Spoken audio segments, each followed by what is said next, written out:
And what was really unbelievable was this. What was really unbelievable was the way that Heidi Freese, his public defender, delivered the message to him today. She didn't go visit him in Lackawanna County. She didn't send the other attorney, Elliot, to go visit him. Oh, she knew better than right. that one. She called him on the telephone. So can you imagine having your public defender in a big profile case give you a call at the prison and your counselor sitting there and go, oh, by the way, Shawn, you didn't take the deal last week? Well, we feel you're a little incompetent now to go to trial. By telephone. Well, if Heidi Freese is the most unprofessional bitch lawyer I've ever seen in my life. If he's incompetent to go to trial, then he's incompetent to accept a deal now, isn't he? So why was he offered one? Yeah. Yeah, well, this is the problem. So let's talk about Heidi Freese. Heidi Freese happens to be the one on the bottom, that the woman with the real short hair that's dyed too blonde. The only woman in the picture. Maybe. But you're not counting Kirkland. Oh, that's right. Okay, hold on. We got something come through. A lot of people want to know, and I don't know if you even know the answer to this, is what happens if he's incompetent? Does he walk? Does he... Well, the thing that can happen if he's incompetent is he can get committed for psychological study. So that's going to be the problem. Now they would at this point, from the information I'm understanding that I was given, they would be admitting him for studies for tertiary Lyme disease, because they're not going to get criminal insanity or schizophrenia or anything. So they're going to try a ringer with Lyme disease, okay, and say, well, it's chronic Lyme disease, tertiary Lyme disease. Well, good luck, because every doctor that tries to treat chronic Lyme disease usually gets his license pulled. Okay, yeah, so... I mean, if that's the case, you'd be in a friggin' rubber room right now. I mean... Well, I would have had my Social Security 5 years ago. You were saying. Yeah. Well, according to Social Security, Lyme disease is not an illness, or it's not something that can cause you to be disabled. Right. Okay. So this is really quite a long shot. And the other thing, of course, they would have to see, well, was his brain injured some kind? Did he have brain damage from an attack? Duh. Nobody's watching the Holly film where they drill his head. Holly drills his head into the Dodge Charger. That's why Heidi doesn't want us to talk to the doctor. Right. Okay? Because we will let him know that this is on film. And if you watch that film in slow motion, you can see his head getting bashed in. This doctor is a martial artist, and he's part of, like Craig said, this boxing club or something. And he's also the doctor for this boxing club. So he knows that when somebody gets hit a certain way, their head bangs this way or that way, it's going to damage different parts of the brain. And those damages cause different problems depending on what part of the brain is injured. So if he talks to us, we're going to let him know that there's a video out there that he can watch.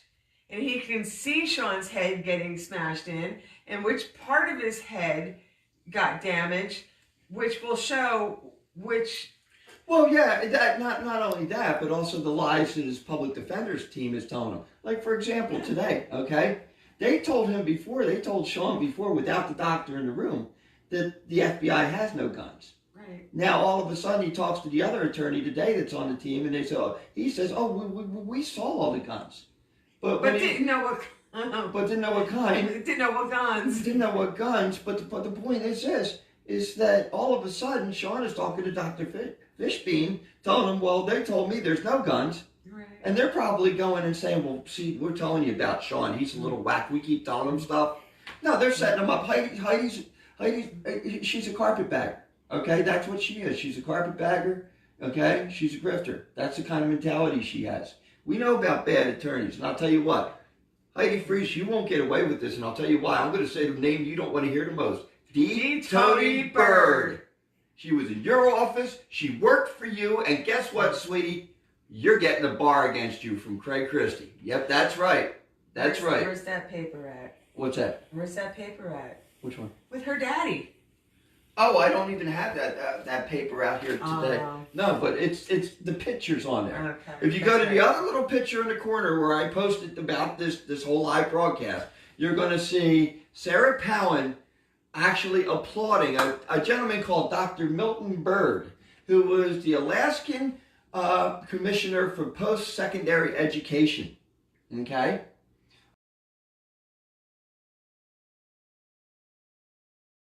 And we'll put the rest of the pictures up there for that too. That happens to be D. Tony Byrd's dad. D. Tony Byrd represented us as a federal public defender in Williamsport in 2014. In the Palin case. And I'm only doing it like this because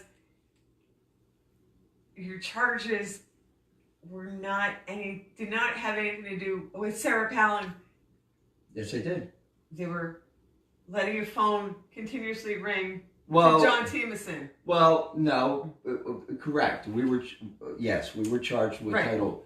We were charged with letting the phone ringing too, but we were Right. charged for arguing because we were involved in a case with her. Exactly. Okay, so you can't remove her from that. Right. Okay, so let me continue. Yes. It basically, D. Tony Byrd is the daughter of Dr. Milton Byrd. Dr. Milton Byrd served Governor Sarah Palin the whole time she was governor up there, personally appointed by her.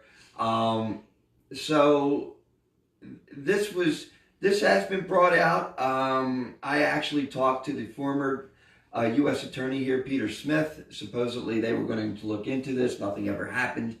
Of course, nothing ever happens with stuff like this. Heidi Freese is trying to protect the Middle District. She's trying to protect the U.S. Attorney's Office and her office. She's the head public defender.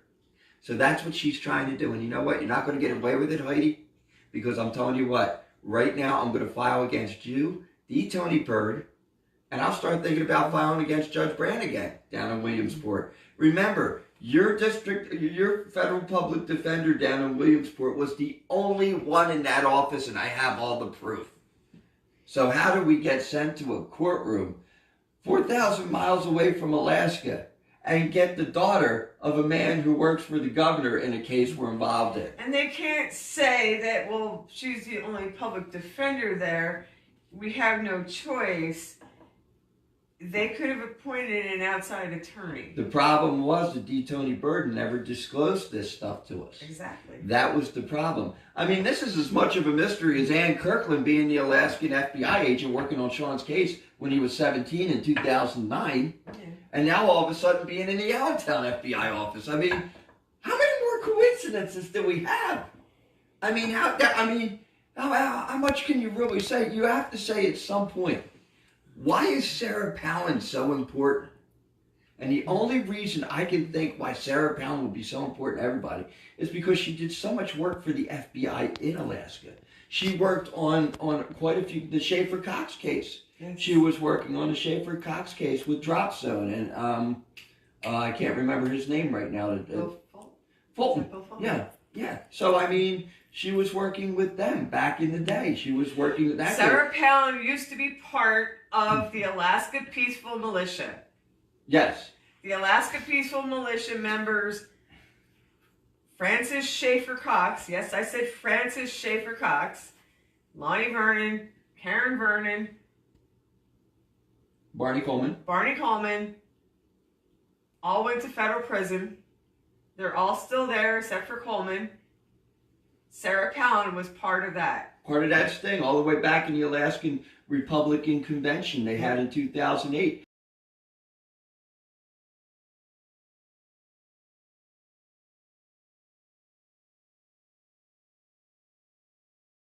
And Robert Fulton was there, along with Joe Miller, who was friends with Sarah Palin, where they were trying to get Schaefer Cox to be a congressman, and they were pushing him, who would later try to run for senator.